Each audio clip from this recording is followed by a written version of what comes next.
but you're not. And so they respected him. Wherever he worked, they respected, because his work was to such an extent. So where did he work under the Soviet occupation? Yeah, of course. Well, in one of those Soviet Vojentorg or whatever it was called, everything was, of course, for the war effort. So, everybody had to work. You could not work. And how about your mom? Did she work? No, she didn't have to work, but the men had to work. She was at home and she was doing here and there whatever anybody needed in way of, to sew something or to do something, yes. But, in those days people had no money. It wasn't a question of earning money that way. But she did not have to work. It was not compulsory. What about you and your brother? Did you go to school? So, what was the school? I went very nice. I loved the school. The school was in Polish. It was a very good school, very Marie Konopnicki. It was a very, very good school before the war, and we had lessons, normal, more or less lessons, and I was sent because they somehow assessed or whatever. So they thought I had some talent for music, for this. So, in Russia at the moment, they give you the opportunity to progress in your direction or whatever. So they sent me to the conservatoire. I was at the conservatorium in this music school in Lvov. I was in I played the piano, but, from before the war I was learning. So I played the piano, so they gave me lessons, allowed me to have lessons. I was allowed to have lessons. I was in a choir, and then I was a soloist in that choir. And then they were going to send that choir to Kiev during the holiday time, 1941. 1941. And the war broke out, and we didn't go. And it was a question of a few days, because had it broken out a little later, then we would have been in Kiev. I would have been there. And would your family go to? No, only me. And of course, they asked whether my parents allow me, and so on. All these things, yes. And I was very happy. I mean, from that point of view, I was very happy, and we were at school, and we were singing, and we were dancing, and we were going to the theater, and it was fine. And they brought out the Bolshoi, I remember. The Bolshoi was brought out, I think it was still 1939 or very early 40s, and to the Opera House in Lvov, which is exactly the replica of the Vienna Opera House. And they brought a revolving stage, remember that, which did not exist there. And the whole town was talking about, oh my God, the revolving stage and all that. And my mother took me to see 2 ballets. Remember, like today I see it. And we were sitting in amazement, this revolving thing. They brought that. So, from that point of view, it was nice. But otherwise, it was a different story. For children, it was fun. But for the grown-ups, it was a different matter, particularly for the evacuees or the people who, like my father, were fighting and came and so on, and were on their own, the men on their own, and the families on the other side, stayed behind. And so a lot of them were coming, Krakowians, friends from Krakow who were in Lvov, were coming to us because we were a family unit, which was a rarity. because these men were on their own, mostly. And so there were these discussions, what to do, how to do, go back, because don't forget that the Germans in their, I don't even know how to call their minds, I mean, warped minds completely. So it was, in those days, people were writing letters from the other side, and the letters were, not too bad, no, not too bad, we're working, we're living in our flats, in our apartments, it was more or less normal. No, there were no pogroms, there were no selections like afterwards. That was 39, 40, 41. So letters that were coming from there, which were that way, the people who escaped wanted to go back to their families, or even without, to go back home.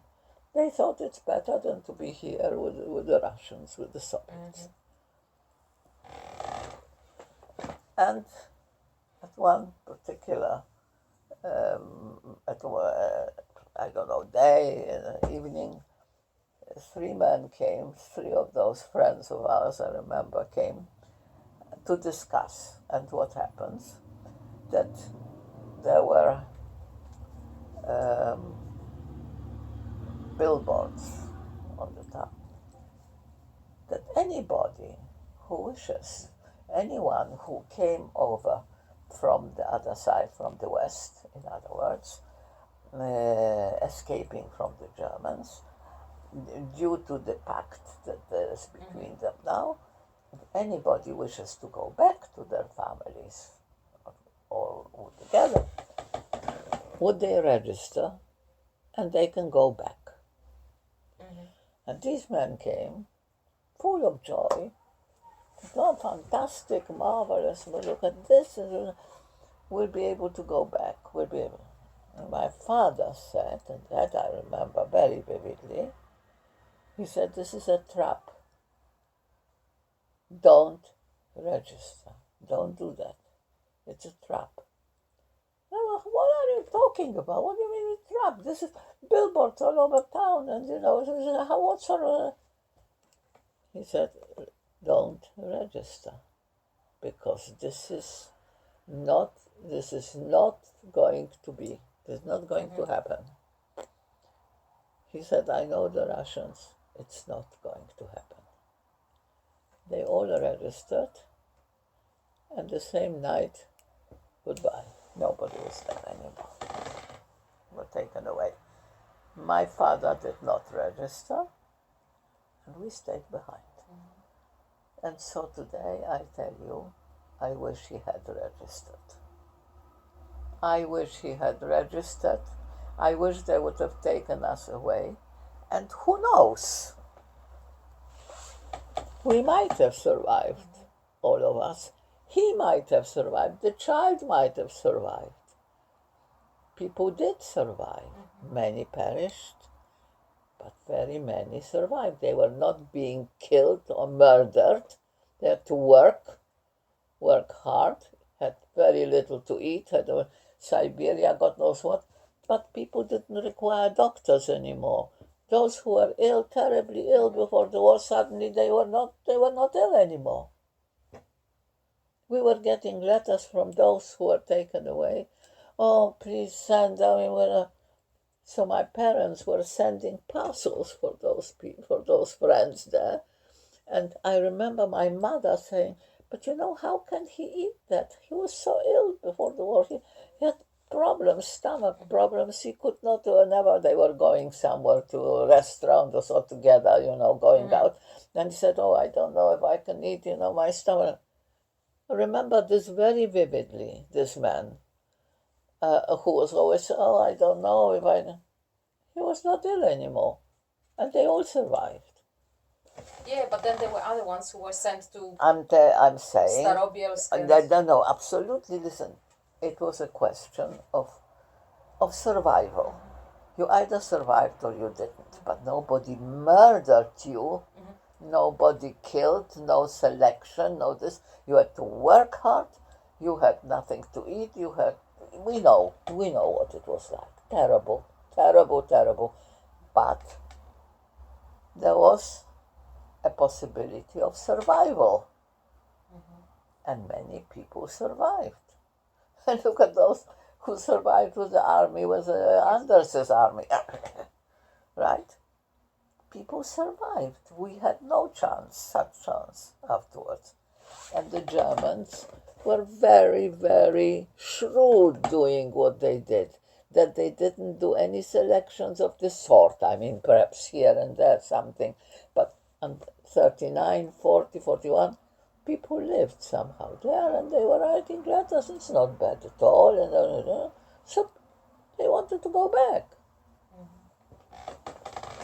And from then on, the moment the war broke out between them, that's when everything started. You mean the war between Soviet Russia and when and the Germany? pact was broken. When the pact was broken. Which is June 41. June 41, yes. But they were in spring. 22nd of June. Yeah. Yes. In spring and summer of 41. So also a short while before the war broke out between Soviet Russia and Germany, there were already pogroms of Jews. Very few and far between. As such, there were, but nothing to. I mean, people, the families of those men who were on their own here, were writing letters to them. Oh, it's not, and the men were very worried about, so the letters went both ways. And not to worry, it's not bad at all. It's, we're surviving, it's not bad. I can work, I'm working, and I'm staying in my apartment, or maybe not, then I have somewhere else to live. It wasn't good. But there was nothing remotely to what was to come. Yes, I can understand. So from the perspective of from that perspective, it looked like it's not too bad after all, So let's be together. We want to go and be with the family. And the Russians, on the other hand, were as shrewd as they, and they announced that you can announcements all over town. Please register. You can go back. You can do. So they went registered, and on one single night, everybody away, finished. On a single night. So was that like a general consensus that the life was actually better under the German occupation than it was under the Soviet? Probably, yes, because none of us, I'm saying us, but none of them were used to an occupation, so we didn't know what it was. We knew what it was like here, but we didn't know what it was like over there. But when you get letters from all over, that not bad, it's this, we can work, so long as you work, you're all right, your food and all. Yes. Right before the Soviets retreated from Lvov, your father was offered a chance to move to Russia with the retreating Soviet forces. Yeah. And he said no. Was that again because he thought it would be better under the Germans, and he still... No. It was not... Sorry, but... It was not so much that it was going to be better under the... But because of the hatred he had for the Russians. And for the distrust. That was the main thing. And even though where he was working there, they treated him very well. He was very well treated. There never was any excesses of any sort. On the contrary, the head of the officer, was a major or whatever, I have no idea, but I remember more or less vaguely this man would always come and admire my father's work. he would always come and stand there and say, it's absolutely beautiful how you do it. Yes, you can't be a carpenter. You can't be a carpenter. And then he would come sometime and bring some chocolates or something and put in his pockets for the children. For the children, you know, the Russians love children. You know, for the children, for the children. So there was something very human about him. It wasn't that there was nothing to dislike about that man. But nonetheless, he was, and he never wanted to take this chocolate, so he would put it in his bag or in his something, or he would come home and there's the chocolate. And so he was the one to say to him, I'm going to give you a lorry. Take your family, take whatever you need to take, whatever you want to take, you have space, take and go. And my father said no. So he sent the lorry under the house and said, consider, please think again. I give you a chance to get away from there because you should. You will be sorry if you don't do it. You will be very sorry. And my father said, thank you, very kind, very nice, but no. Did your father speak Russian? Yeah, they spoke Russian. Did he? Obviously, I don't know. We No, all spoke Russian then, so. Yeah. Now then, as soon as the German occupation starts, pretty much, the situation starts getting deteriorating rapidly. Immediately, instantly. Like in July 41, everybody has to start wearing the David Star. You had the Petlura days. Yes. Immediately. It started with the Petlura days, with the Ukrainians were, not so much the Germans. We had the locals. We had the local population, which unfortunately was a disaster in Lviv. That was nowhere. Maybe in the eastern part, yes, of Poland, but on the western side, we never. We had against the Jews. We had the Ukrainians, we had the Latvians, we had the Lithuanians, we had Estonians on top of the Germans. So all of those were, so we had terrible, terrible things going on in the streets, in the cemetery, instantly. Yeah. So then in August, it's this Wielka Akcja Sierpniowa, 50,000 Jews sent to death camps. To Belzec. And then the same month, there's this rumor about them trying to organize an action aimed at women and children. That was not afterwards. That was before. Same. That was the August. Month. That was the selection. The big Wielka Akcja Sierpniowa was exactly that. So it was part of the same. That was exactly that. That's when my little brother, my father, yes. And that was on the 15th of August, next week. I have an anniversary.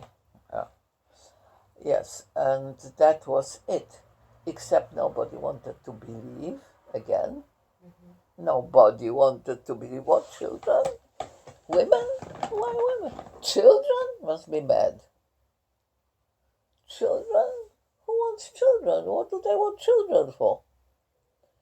There wasn't one person who believed it. Well, your father did in the end. Your father did in the end. My father, I don't know whether he actually believed it or not, but he thought it's wiser that there may be something to it.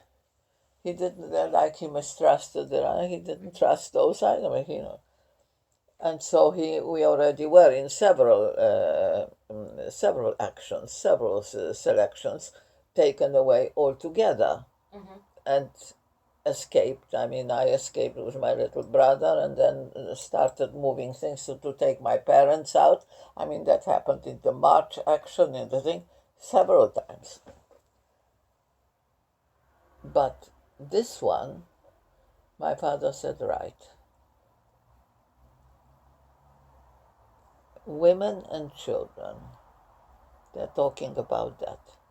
In this case, you, to my mother, you and the children have to be going into hiding. You can't be at home.